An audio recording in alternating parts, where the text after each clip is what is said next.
യഥാർത്ഥത്തിൽ അമേരിക്ക ചെയ്യുന്നത് ഒരു വശത്ത് ഇറാനെതിരെ ശക്തമായ നിലപാടെടുക്കുകയും എന്നാൽ മറുവശത്ത് ഇറാനൊപ്പം കരാർ ഉണ്ടാക്കാൻ ശ്രമിക്കുകയുമാണ്.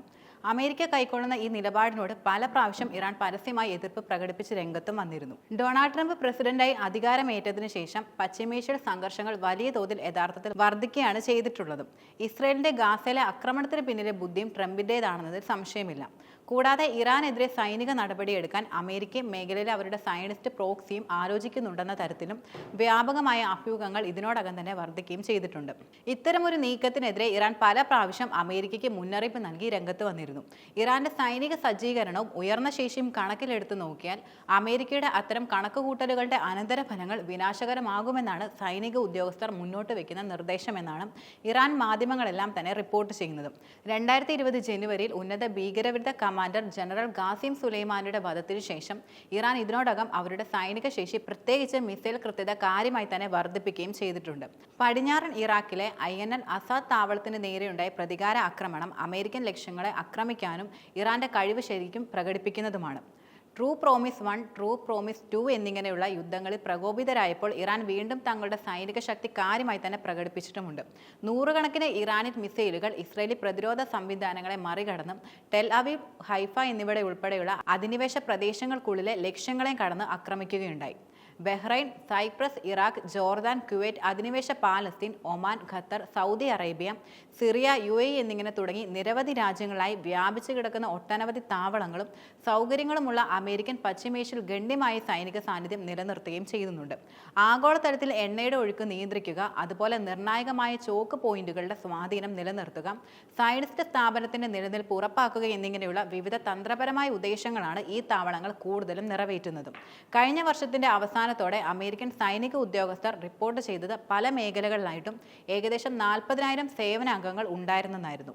ഇതിൽ ചെങ്കടൽ, ഏദൻ ഉൾക്കടൽ തുടങ്ങി പ്രാദേശിക ജലാശയങ്ങളിലെ വിമാനവാഹിനി കപ്പലുകൾ, ഡിസ്ട്രോയറുകൾ തുടങ്ങിയ കപ്പലുകളിലെ സൈനികരും ഉൾപ്പെട്ടിട്ടുണ്ട്. ഏറ്റവും പുതിയ കണക്കുകൾ അനുസരിച്ച് പശ്ചിമേഷ്യയിലുടനീളമുള്ള ഡസൻ കണക്കിന് രാജ്യങ്ങളിൽ അമേരിക്കൻ സൈനിക സൗകര്യങ്ങൾ വലിയ തോതിൽ വളരുന്നുണ്ടെന്നാണ്. കൂടാതെ ജിബൂട്ടിയിലും തുർക്കിയിലും അമേരിക്കയ്ക്ക് വലിയ താവളങ്ങളും നിലനിൽക്കുന്നുണ്ട്. ഇവയെല്ലാം പശ്ചിമേഷ്യയിലെ സൈനിക പ്രവർത്തനങ്ങൾക്കാണ് കൂടുതലും ഉപയോഗിച്ചു വരുന്നതും. വിവിധ കണക്കുകൾ നോക്കുകയാണെങ്കിൽ പശ്ചിമേഷ്യയിൽ 60-ലധികം അമേരിക്കൻ സൈനിക താവളങ്ങളാണ് പ്രധാനമായിട്ടും നിലനിൽക്കുന്നത്. ഇറാനെതിരെ അമേരിക്കൻ ആക്രമണം ഉണ്ടാവുകയാണെങ്കിൽ ഇറാന്റെ പ്രതികാര നടപടിയുടെ പ്രാഥമിക ലക്ഷ്യങ്ങളായി പശ്ചിമേഷ്യൻ മേഖലയിൽ ഈ പ്രധാന അമേരിക്കൻ സൈനിക താവളങ്ങളായിരിക്കും ആദ്യം തകർക്കപ്പെടുക എന്നതിലും സംശയമില്ല.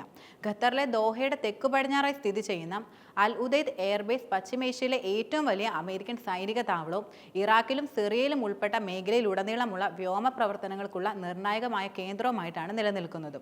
പശ്ചിമേഷ്യ മേഖലയിലെ അമേരിക്കൻ സൈനിക തന്ത്രത്തിന്റെ ആണിക്കൽ എന്നാണ് ഈ താവളം വിശേഷിപ്പിക്കപ്പെടുന്നത്.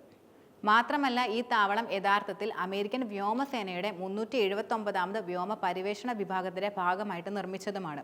10,000-ലധികം അമേരിക്കൻ ഉദ്യോഗസ്ഥരും അതുപോലെ ബോംബറുകൾ, യുദ്ധവിമാനങ്ങൾ, ഡ്രോണുകൾ എന്നിവയുൾപ്പെടെ നിരവധി ആയുധങ്ങളും ഇവിടെ നിലനിൽക്കുന്നുണ്ട്. ഇറാനിയൻ വൻകരയിൽ നിന്ന് 275 കിലോമീറ്റർ അകലെയായിട്ടാണ് ഈ താവളം പ്രധാനമായിട്ട് സ്ഥിതി ചെയ്യുന്നത്.